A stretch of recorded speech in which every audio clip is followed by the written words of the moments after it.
नमस्कार, श्री स्वामी समर्थ सर्वांना।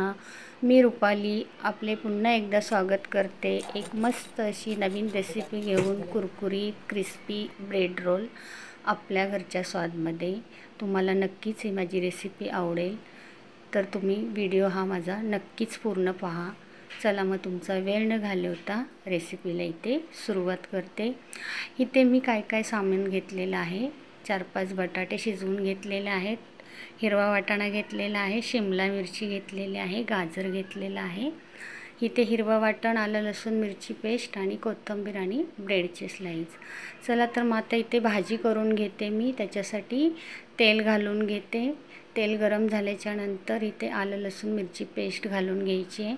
त्याच्यानंतर आपण इथे हिरवा वाटाणा घेतला होता 1 वाटी, तो घालून घेते। शेंगेचा वाटाणा आहे हा। त्याच्यानंतर बारीक चिरलेली शिमला मिरची घालून घेते, त्याला पण व्यवस्थित हलवून घेणार आहे। आणि त्याच्यानंतर इथे चवीपुरतं मीठ घालून घेते। आता मीठ घालून झाल्याच्या नंतर इथे मी थोडीशी हळद घालून घेणार आहे। ब्रेड रोलला तुम्ही परतून केलेली भाजीचे ब्रेड रोल खूप छान लागतात। त्याच्यानंतर मी धना जिरा पावडर 2 चमचे घातलेली आहे आणि 5 ते 10 मिनटं ह्याला झाकून ठेवणार आहे। हे बघा झाले तिथे आपले 5 ते 10 मिनटं। त्याच्यानंतर मी आता ह्याच्यामध्ये किसलेलं गाजर होतं ते घालून घेते। त्याच्यानंतर ह्याला व्यवस्थित हलवून घेते। इथे आपल्याला गॅस बारीक ठेवायचा आहे किंवा मध्यम ठेवा। आता इथे मी लाल तिखट घालून घेतलेला आहे, नंतर पावभाजी मसाला घालून घेतलेला आहे आणि चाट मसाला घालून घेतलेला आहे। तिखट तुमच्या आवडीनुसार घाला। लहान मुलं खाणार असतील तर कमीच घाला, जास्त घालू नका। आता मी इथे आपले बटाटे होते ते घालून घेणार आहेत। बटाटे क्रश करा किंवा खिसणीच्या साहाय्याने तुम्ही खिसू शकता। हे बघा असे खिसून घेतले तरी चालतील आणि व्यवस्थित भाजी हलवून घ्या। खूप छान होतात, नक्की ट्राय करा। लागतात पण खूप सुंदर, खूप कुरकुरीत आणि क्रिस्पी होतात हे ब्रेड रोल।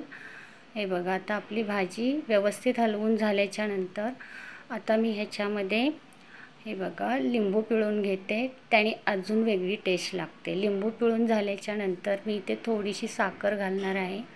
साखर मी इथे 1 चमचा घातलेली आहे, ती ऑप्शनल आहे। तुम्हाला आवडत असेल तर साखर लिंबू तुम्ही घालू शकता, पण ह्याने टेस्ट एकदम छान होते। शेवटी मी कसुरी मेथी घालून घेणार आहे आणि त्याच्यानंतर बारीक चिरलेली कोथिंबीर घालून घेते। कोथिंबीर घालून झाल्याच्या नंतर मी इथे थोडंसं बटर घालून घेणार आहे। अजून भाजीला एकदम चव एकदम टेस्टी होते, मस्त होते। हे बघा बटर घालून झाल्याच्या नंतर थोडा वेळच भाजीला मी परतून घेणार आहे आणि त्याच्यानंतर भाजीला मी खाली उतरवून घेते। हे ब्रेड रोल तुम्ही नक्की ट्राय करा, मुलांना खूपच आवडतील, कारण की भाजी फ्राय केलेल्याचे ब्रेड रोल खरंच खूप सुंदर लागतात। हे बघा भाजी माझी तयार झालेली आहे, ती थंड करायला ठेवूया आपण। आता भाजी थंड झाल्याच्या नंतर आपण इथे ब्रेड रोल करून घ्यायचे आहेत। आता ब्रेडचे आपल्याला असे 4 कोणे कापून घ्यायचे आहेत साईडचे। हे बघा साईडचे कोणे मी कापून घेतलेले आहेत असेच। आता आपल्याला ह्याच्यामध्ये भाजी आपली थंड झालेली आहे। आता पाणी घेतलेलं आहे मी इथे, ब्रेडचे स्लाइस डुबवून घ्यायचे आणि असे पाणी एकदम त्यातलंच काढून टाकायचे। जास्त वेळ पाण्यामध्ये आपल्याला ब्रेड बुडवायचं नाही, फक्त थोडकाच बुडवून काढायचा आहे। आता ह्याच्यामध्ये थोडी भाजी घालून आपण ह्याला रोलच्या आकारामध्ये करायचं आहे। तुम्हाला पाहिजे ते आकार तुम्ही देऊ शकता। हे बघा मी आता रोलचा आकार देते इथे। हे बघा असा आकार द्या, तुम्हाला हवा असेल तो तुम्ही आकार ब्रेड रोलला देऊ शकता। हे बघा मी असे करून घेतले आहेत। त्याच्यानंतर मी आपला राऊंडमध्ये पण म्हणजेच कोचरी टाईप पण करून दाखवते तुम्हाला। तसाच पाण्यामध्ये ब्रेड भिजवून घ्यायचा आणि मध्ये सारण घालायचं आणि आपला लाडू वळतो तसा सरळ वळायचा, म्हणजे तो कचोरी टाईप होतो। हे बघा आता आपण ह्या ब्रेड रोलला आहे ना फ्रीजमध्ये 5 ते 6 तास ठेवणार आहे, किंवा तुम्ही सकाळ खाणार असाल तर रात्री करून ठेवा आणि संध्याकाळी खायचं असेल तर दुपारी करून ठेवा। म्हणजे काय होतं, तेलामध्ये ब्रेड रोल अजिबात फुटत नाहीत। आता हे बघा हे ब्रेड आपण ह्याचा ब्रेड क्रम्स करून घ्यायचा आहे, तोच आपल्याला ब्रेड रोलला लावायचा आहे। हे बघा आता हा मिक्सरमधून मी दळून काढला। आता मी ते एक पेस्ट बनवून घेते।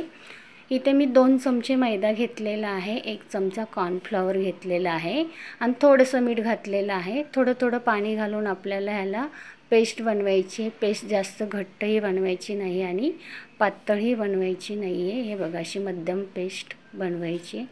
आता आपले हे फ्रीजमधून ब्रेड रोल मी काढून घेतले आणि आता इथे तळायला घेते. आता इथे पेस्टमध्ये बुडवून त्याच्यानंतर आपण इथे ब्रेड क्रम्स लावून घ्यायचे.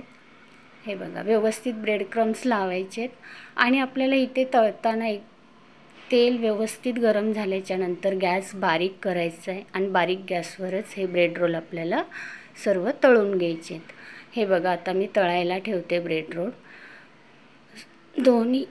दोन्ही साईडने आपल्याला ह्याला व्यवस्थित भाजून घ्यायचे, शेकवून घ्यायचे मस्त असे. फक्त तेल जास्त घालू नका ब्रेड रोल तळताना. हे बघा मस्त असे मी तांबूस रंगाचे ब्रेड रोल्स तळून घेणार आहेत. मस्त असे कुरकुरीत होतात, छान होतात, लागतात पण खायला. मुलं खूपच आवडीने खातील. नक्कीच ट्राय करा. हे बघा झाले तिथे माझे. आता मी हे काढून घेते. हे बघा आवाज येईल तुम्हाला मस्त असा. आवाज आला असेल तर नक्की सांगा. चला मी असेच राहिलेले पण माझे ब्रेड रोल तळून घेते. हे बघा असेच मी माझे ब्रेड रोल सर्व तळून घेतलेले आहेत. हे बघा याचा आवाज आहे का, आलाच असेल तुम्हाला. मस्त असा क्रिस्पी होतात, लागतात पण छान. हे बघा मस्त क्रिस्पी होतात, सुंदर लागतात. आतूनसुद्धा स्टफिंग मस्त लागतं. तुम्हाला दाखवते मी. चला तर मग या मी तयार केलेले ब्रेड रोल खायला. तुम्हाला हा माझा व्हिडिओ आवडला असेल तर लाईक करा, शेअर करा, सबस्क्राईब करा, एखादी कमेंट नक्की करा. चला तर नेहमी हसत राहा, आनंदी राहा, मस्त मस्त खात राहा. भेटूया पुढील एका नवीन व्हिडिओमध्ये. तोपर्यंत धन्यवाद.